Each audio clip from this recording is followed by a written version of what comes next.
Okay. Now, where are we here? All right. Okay, we can see that. Can you all see that? Yes, Adrian. I'll just move this. I'll get rid of this. Okay. All right. So as Ian mentioned, it makes sense that we do the small presentation first, and then it'll perhaps put some of my comments about the entries in context. So it is about judging photography, and I don't pretend to be an expert, but then who is an expert on judging photography? It's just such an individual thing anyway. So I do emphasise this is just my view. But I'm going to start off with comparing, say, camera club judging to, say, an APS national or even an international, but I've done perhaps more nationals than international. As you'll be aware that in the nationals and internationals, judges usually score on a 1 to 5 scale, and 3 judges, and hence the maximum 15 points. But generally you don't use the 1. In fact, I've only ever used the 1 once in my judging career, when clearly a picture was out of a category. So essentially you're using 4 categories. And from an exhibition point of view, the 2 would be inadequate for exhibition standard, 3 would be a potential acceptance, 4 good, and essentially 5 very good and worthy of an award. And don't quote me exactly on the timing, but I estimate that, at least when I've sat in these circumstances, you have a little clicker in your hand and you're just judging, and it takes about 7 seconds. So not very long at all. Some will take obviously longer, and other judges might lag behind, so the whole experience might be longer than that. But on average, I think I've made a decision in roughly 7 seconds. So that's not a lot of time, is it? And usually you've made a pretty rough decision in 2 seconds. And I think you all know what I'm talking about. When you see a picture, it'll either grab you or it doesn't. And you're not going into a lot of why, it's a pretty automatic response. And in those first 2 seconds, I've already categorized it. My thumb is hovering above the 2 or 3 button, or the 3 or 4 button, or the 4 and 5 button. So it's, and the next 5 seconds is just making that fine tuning. Is it going to be a 3 rather than a 2, or a 4 or a 3? Or are you going to give it a 5?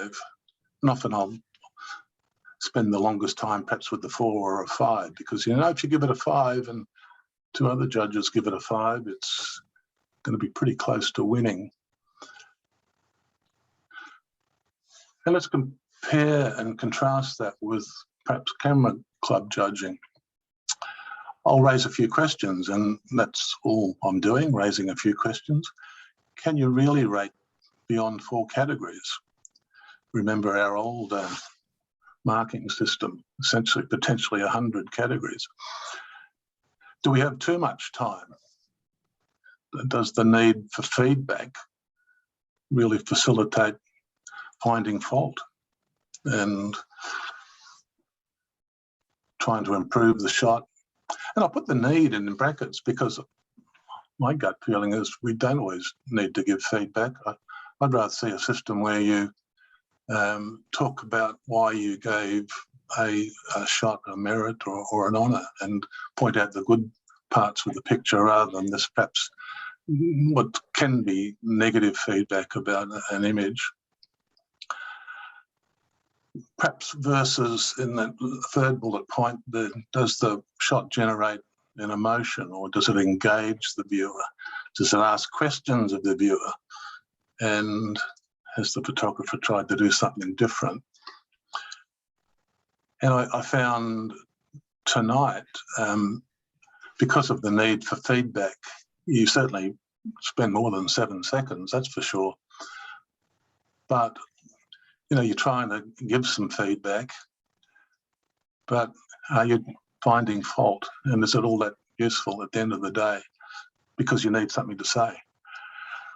Whereas I think last week I did a New South Wales Interclub, and it was just a score only.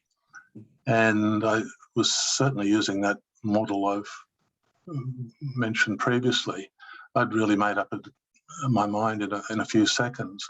And it was about, did it engage me? Did it ask questions? Did it stand out as being different? So if I've already made a rough decision in about 2 seconds, what's happening there? This might get a bit psychological, but bear with me. I'll argue that there's a good photograph memory network being switched on there that is been built up over perhaps years of experience. And what is that? What is that sort of network that's been activated? And I'll argue that whatever network that is, that it's the same network that you use to produce a good photograph and also to judge a good photograph.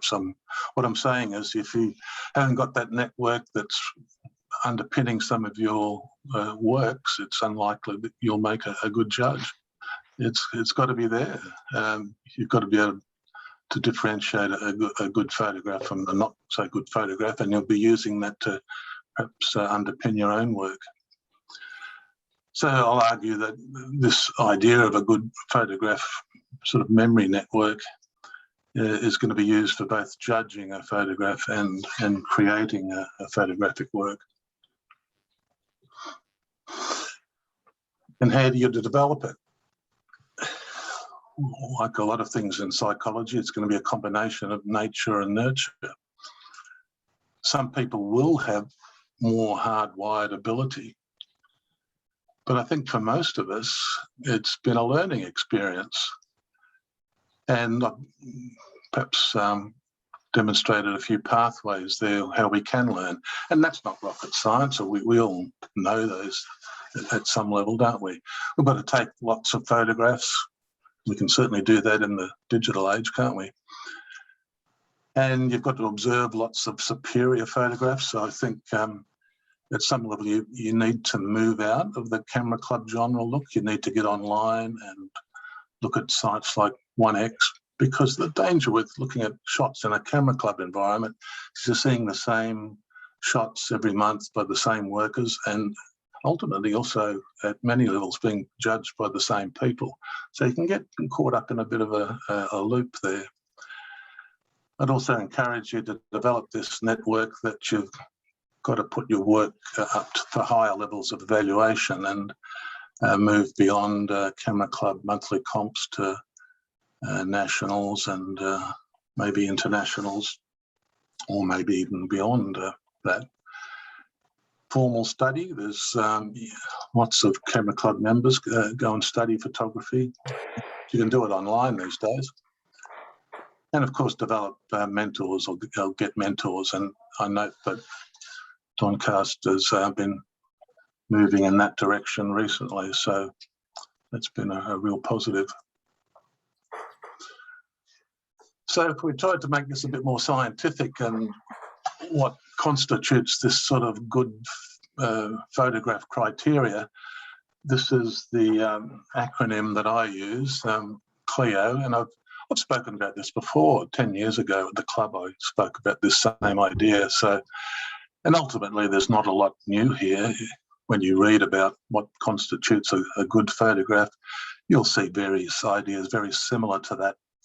But I've broken it down into these 4 letters, which stand for capture, light, emotion, and originality.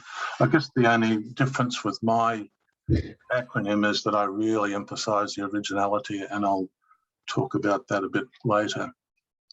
But let's go through each of these in turn. Let's talk about, what do I mean by capture? Well, it is a very broad and complex criteria, but I think the essence is to capture what the casual observer doesn't see or cannot see. And that's not a new idea. People talk about looking versus seeing, and hopefully a photographer sees rather than looks. Lots of photographers have spoken about this, and there's some interesting comments talking about the same sort of theme. The camera is an instrument that teaches people how to see without a camera. Dorothea Lange. Ernst Haas. I'm not interested in shooting new things. I'm interested in to see things new. And I love Jim Richardson's stuff. That strips it down to the bare essentials, doesn't it? If you want to be a better photographer, stand in front of more interesting stuff. It's as simple as that, isn't it? So some examples of what the casual observer doesn't see. You would walk past that picture, wouldn't you? But Vivian Mayer didn't.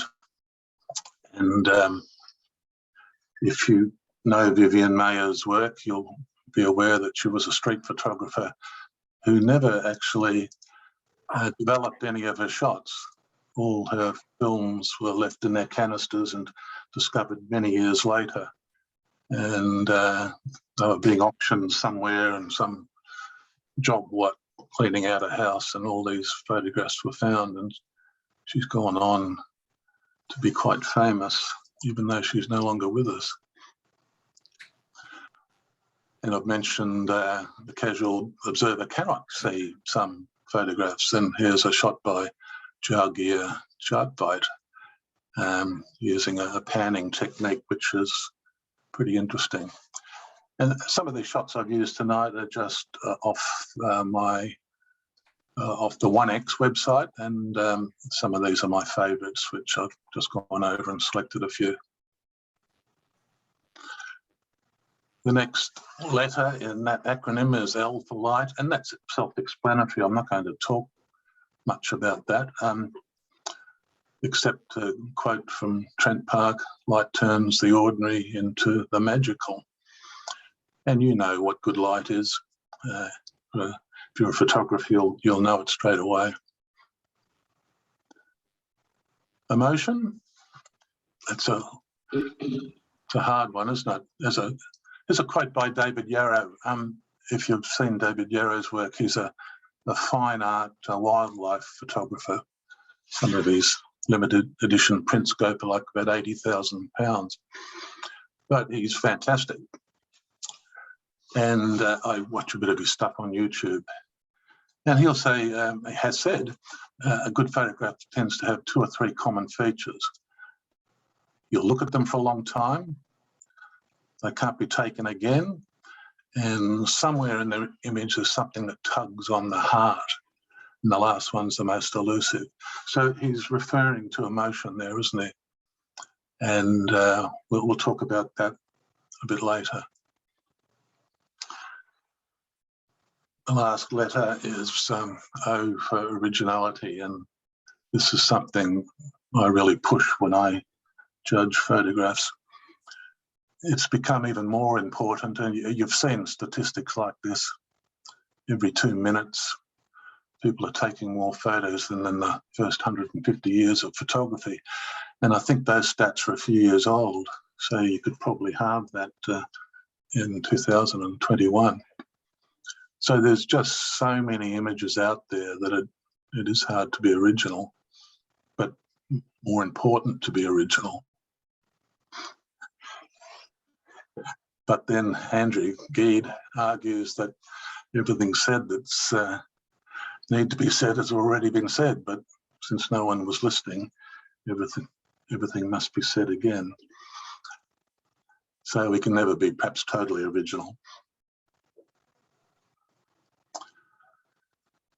So let's talk about each one of those letters out of the anagram, the acronym in turn. We'll talk about capture mostly, because that's the biggest topic. So what are some pathways to have this element of capture that makes a the photographs stand out, but really is an example of what a casual observer doesn't see. And depending on what genre of photograph or photography that you're in, it'll look a little different. It could be an aspect of creative composition, perhaps in a landscape. It might ask questions of the viewer, perhaps in a creative composite or something like that, storytelling, image, or creative post-production. Being there, I'll talk about that a bit later.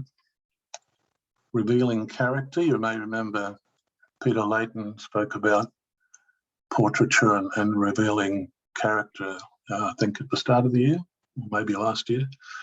And of course, Cartier-Bresson's decisive moment. All these can be aspects of what the casual observer doesn't see.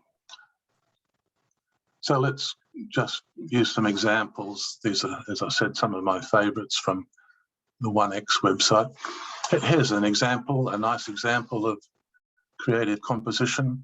You've got a lovely, is that sunset perhaps, and with a nice reflection, but they've looked for a foreground and framed the picture. So we've got sort of nice foreground, middle ground and rear. And just by looking for a creative composition, it makes the shot stand out. Asking questions of the viewer is a shot by Fang Tong, a conceptual work. You do look at that, don't you? Remember David Yarrow, you look at it for a long time. What is the story here? Why is the man looking down at that lady near the pool when clearly there's a lady in his room? I assume it's in his room. Asks all sorts of questions, doesn't it? Storytelling, you could argue this is a decisive moment as well, but probably more storytelling, because everyone knows the story of this shot, don't you? I think it's Times Square, the men in uniform, I think that was Victory in the Pacific Day, I think. And just the pure elation. Of course, it is a decisive moment as well, isn't it? The pose is fantastic. These days, it'd be politically incorrect, wouldn't it? There's elements of that where 2021, it might be viewed a little differently, seeing they didn't know each other. Creative post-production. Lord knows what Nevis Bautista's done to this, but I just like it. She's been playing with a whole heap of effects here. And very striking image, even though it is hard to see what she has done, but it's just pleasant to look at, isn't it? Being there. Here's a nice quote. Extra mile tends not to be very crowded. We're not asking you to land on Omaha Beach on D-Day, but if ever there's an example of being there and what the casual observer could never see, it's Robert Capper's famous D-Day photographs, much of which didn't make it back to America because an incompetent lab tech ruined most of the film, but a few survived, and this was one of them. And of course, the blur makes it, doesn't it? Because he's running along with those soldiers under fire. How many made it to shore? Mark Adamus goes to the ends of the earth to get these beautiful landscapes. And you would never see a weather event like that, or maybe we will in the next few months. But we generally don't see weather events like that. That's taken way up in the mountains somewhere. He's certainly gone the extra mile, hasn't he? And there's a shot by David Yarrow, who certainly goes the extra mile. And he'll set up these shots for weeks to try and always gets the animal above the camera. So he'll set up a remote camera, put baits there, wait for the right moment and take it remotely. As I said, Peter Layton spoke about revealing character, but I've always loved this shot by Daniel Springay. And when I read about it on 1X, it was just a street photograph. He saw this lady getting off the train and asked if he could take a picture, and Nick captured it beautifully with the limited depth of field and the light. I assume he's used some fill light there as well, but he just captured her elegance, casual elegance. Lovely. And the Cartier-Bresson decisive moment, this time captured by Vivian Mayer. She never got to see the results of these shots. She never developed her shots. But look what she's captured. Most of the figures are looking at that man being escorted into where? Is that a jail? Is it a hospital? I don't know. Of course, one of the observers has spotted Vivian with her twin lens Rolleiflex.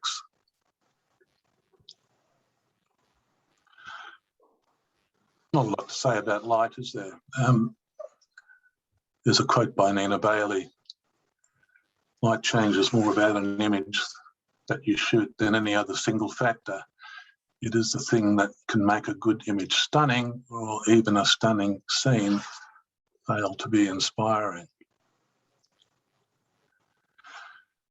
That's a regular shot of a forest, isn't it? But with the light, doesn't it stand out? Beautiful. And another one. I think it was a lovely scene anyway, but with the light, just makes it beautiful, doesn't it? Generates a lot of emotion, doesn't it? Doesn't have to be landscape photography. You can capture magical light in the studio as well.